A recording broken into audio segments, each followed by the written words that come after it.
بسم اللہ الرحمن الرحیم۔ السلام علیکم ورحمۃ اللہ وبرکاتہ۔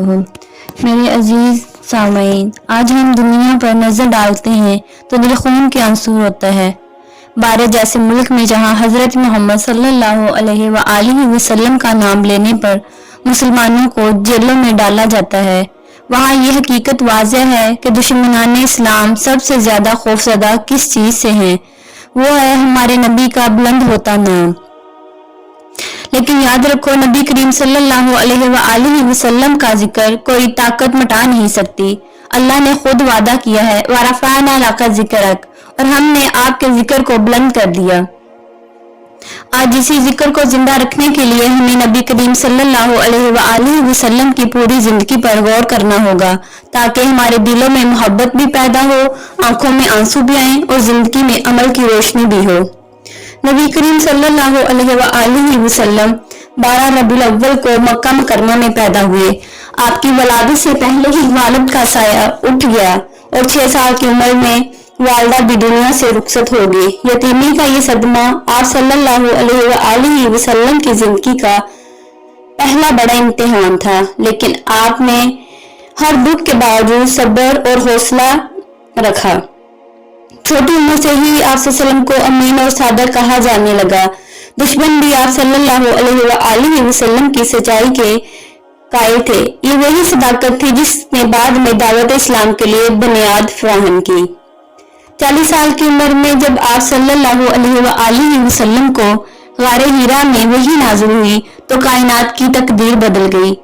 آپ صلی اللہ علیہ وآلہ وسلم نے سب سے پہلے قریبی رشتہ داروں کو اسلام کی دعوت دی، پھر عام لوگوں کو۔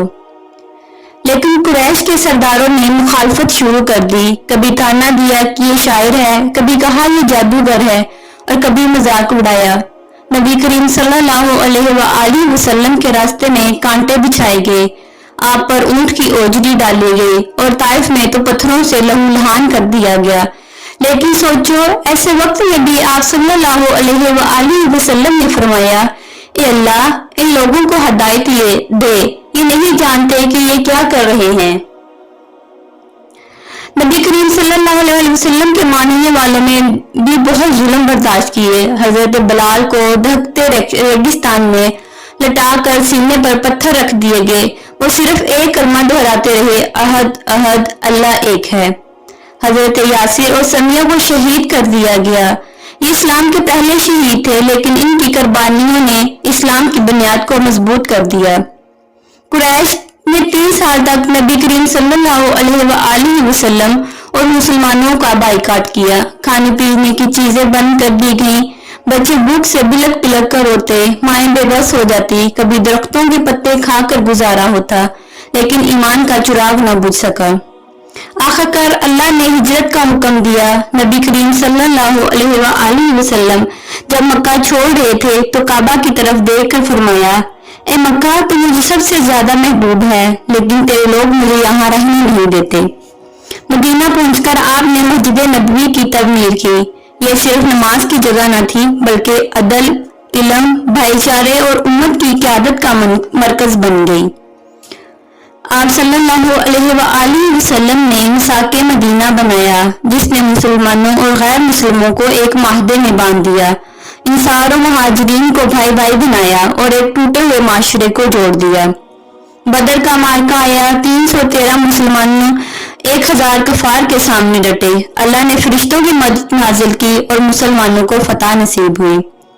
احد میں آزمائش ہوئی، صحابہ کی ایک غلطی کی وجہ سے نقصان اٹھانا پڑا۔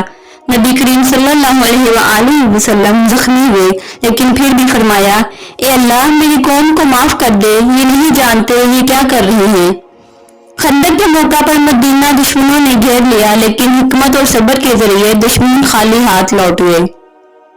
سن 8 ہجری میں نبی کریم صلی اللہ علیہ وآلہ وسلم 10,000 صحابہ کے ساتھ مکہ میں داخل ہوئے۔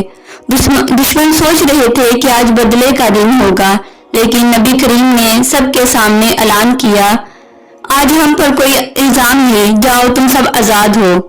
یہی وہ لمحہ تھا جب دشمن بھی اسلام کی خلاص کے سامنے جھک گئے۔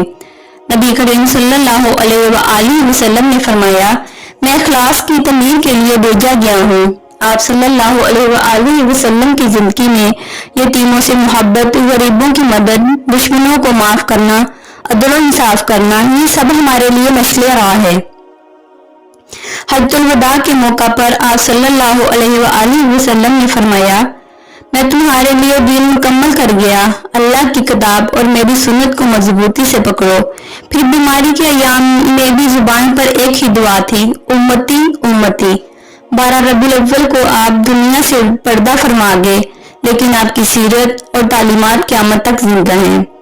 آج ہمیں اپنے حالات بدلنے کے لیے نبی کریم صلی اللہ علیہ وآلہ وسلم کی سیرت پر عمل کرنا ہوگا۔ دشمنی کا جواب نفرت سے نہیں بلکہ کردار اور اخلاص سے لینا ہے۔ اپنے گھروں، اپنی تجارتوں، اپنی سیاست اور اپنی تعلیم کو سیرت نبی کے مطابق ڈھالنا ہے۔